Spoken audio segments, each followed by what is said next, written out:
Hey, I'm Karai. Like some Viktor content, some mid lane content? Consider subscribing, maybe even hitting that like button. It'll help me up a lot. And if you do, you'll get blue buff. Viktor Challenger. The only rule, I can only play Viktor. Unless it's banned, then we're playing Orianna. No Viktor jungle, no Viktor support, maybe Viktor bot, and that's about it.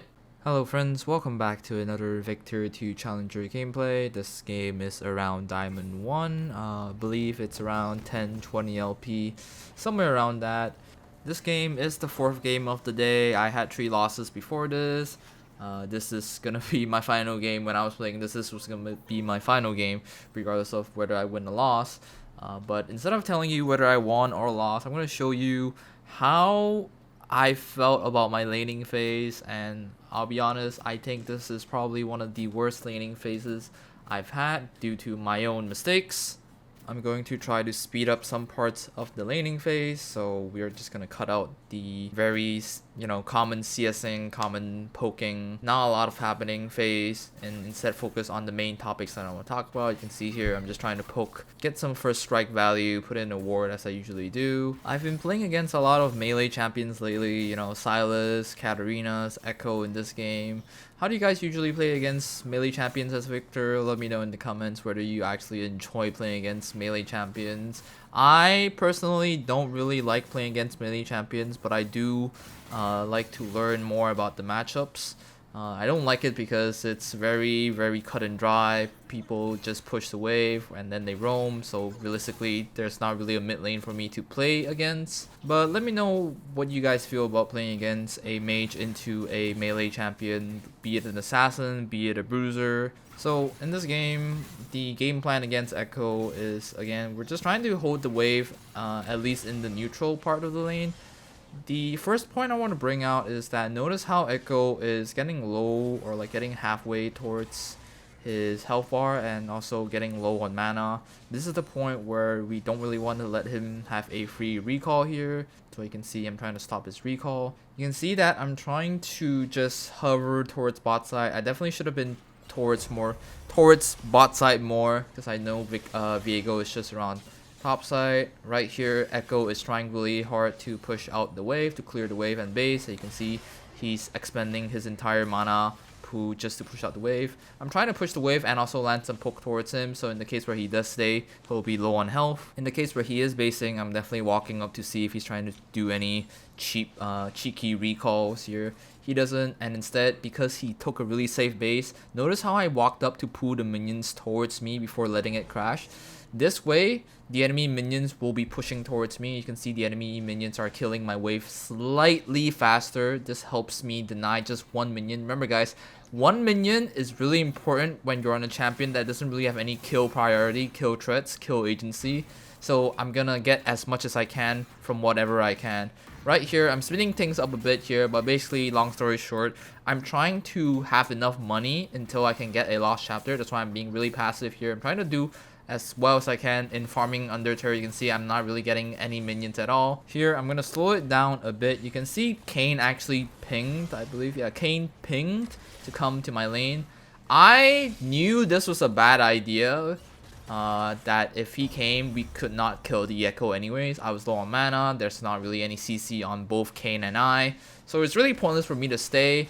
What I should have done instead of actually staying is definitely base this wave, because notice this is a cannon wave. So had I have based this wave, I could have just TP'd with my lost chapter with Futures Market, and things would have been smooth sailing. Instead, I opted to stay and do whatever Kayn was trying to do here. We're definitely not getting the kill here. If anything, it's actually, on the bright side, it's not bad because we get to burn Echo's mana a bit more. On the dark side, or the bad side, is that I'm forced to stay for a couple more waves than I would actually like to. You can see that I'm speeding up a bit. You can see the Echo is just trying to queue every wave because there's really nothing I can do to really stop his push here. I don't have enough mana to really stop his push.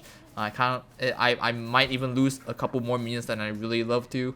And at the end of the day, we both get a free recall, when realistically, had I had based that cannon wave, I definitely would have stopped him from having a free recall, and I would have been in lane more than the Echo would have, and I perhaps might have gotten level 7 from staying in lane, or from doing that play instead of following whatever Kayn was doing. So the main point I want to bring here, although it's easy to say like, hey, Kayn actually you know, force the gank like that, even though I knew it wouldn't work. Realistically, this is completely my fault. I definitely could have just been like, yeah, like you can do whatever you want, you know, I'm going to base, you can gank the Echo, but I'm not going to be with you. Because realistically, I can't stop the Kayn from ganking my lane. I can only control my own actions, and the correct action there, or the most optimal play there for me, was definitely just to base. You can also see like I'm really upset about my trades this game. I'm really doing really poorly in trading. I'm losing these kind of trades when realistically I should be out poking the Echo here. Honestly, I felt like if my team was slightly worse, or if I was slightly worse, this game should have definitely been lost. You can see the Echo is just mindlessly pushing this wave and spending mana. See, I don't mind taking these kind of trades as long as he doesn't proc his passive, but lo and behold, that was a really bad trade. Alright, that was a really bad trade because I didn't land. I gave him his pass. I let him hit his passive. I didn't out immediately after he got stunned. Just a little tiny details that I'm noticing, that I'm not doing the best of my power to actually win this lane in just like mid lane as a vacuum. Kayn consistently comes, but you know, realistically, I don't think I should have never needed Kayn's help in the first place. The fact that Kayn is coming is, you know, good of him to like help me out, but at the same time, had I been playing better, this game definitely should have been much more easier, at least for me, to play out this laning phase.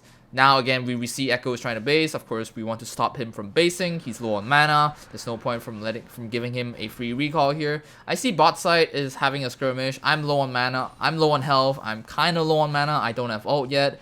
You can see in the following play here, I made a lot of mistakes here. You can clearly tell that Echo has no mana. He doesn't have enough mana for a whole combo. I'm not sure why I'm trying to be in such a defensive stance against him, when realistically I should have just used my laser on top of him, used my Q on top of him, forced him, poke him a little bit harder than I didn't. So a lot of very rookie mistakes that I'm making, that I'm really upset with myself here. Here again, like he's just trying his hardest to push in the wave. I noticed this, you know, we always have to notice the little small mistakes. If anything, if the Echo was slightly better, I definitely would have lost this lane super hard. I don't think I did anything that's like amazing this game. I just felt like the Echo wasn't paying attention to his mana pool when playing into this lane. And a lot of the things that got me slightly ahead was definitely due to Echo's own mistake. Here I definitely had to flash. I wasn't confident in trying to dodge the Viego W here, so I opted for the guaranteed safety of dodging with my flash here. Here you can see that I definitely could have gotten the kill. Although the Echo flash, if I realized sooner, I might have been able to pull my combo faster and maybe have gotten the kill here. It's not a lot to talk about, and it seems very little, but in all honesty, these are the little things that ultimately help you climb your ranks if you're paying attention to these minor little details. It feels very minor, but realistically, these are the things that will ultimately help you get the edge over the enemy and get you that sweet LP to help you climb. I'm not going to, you know, talk about the rest of the game. I feel like the rest of the game I kind of got carried by my team, but I'll show you a couple of team fights and then we'll see how it goes from there. So in this one team fight here, it's still behind here, but Kog'Maw got caught here. You can see that my Jax and my Kayn is going really hard on them. My Jax is actually playing insane this game here. You can see I have no idea why it ran into the enemy Riven. Embarrassing flash for me, and you know, somehow my ult actually gets a kill on the Viego here. My Jax is just going ham on their backline here. He is actually smurfing on this game.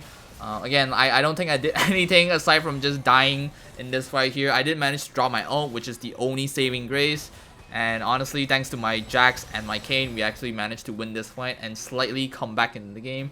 It's a lot skip here, only 6 kills to us. But you can see we already secured the game pretty much. We got So here. We have a pink ward here. That's why we decided to camp on this bush. You can see that Viego tried to face check, but instead Renata got instantly killed from my ults, from my combo. And at this point, we're just really, our comp is just way too good against the enemy comp. We have Sona and Seraphine. Seraphine right now is a really broken pick. I've always thought that Seraphine was really strong. It's just that I didn't think anyone was really playing her to her fullest potential, but now that she's gotten a couple of buffs, a couple of massive buffs. I think she is probably the most OP she's been in the longest, maybe since release, really. Again, like, I just want to pinpoint this game, this, video. I'm really just talking about the little things, the little minor mistakes that I'm making, and I hope you guys will pay more attention in your games if you're making like little minor mistakes, because really those are the things that will really help you climb. You might think missing a single skill shot isn't that bad, but imagine if you miss 10 skill shots, in like multiple games. It eventually will add up, and you will see like why you're not climbing. Again, those are just a small example, but I hope you guys are able to learn something from this video, and I'll definitely see you guys in the next video. Thank you.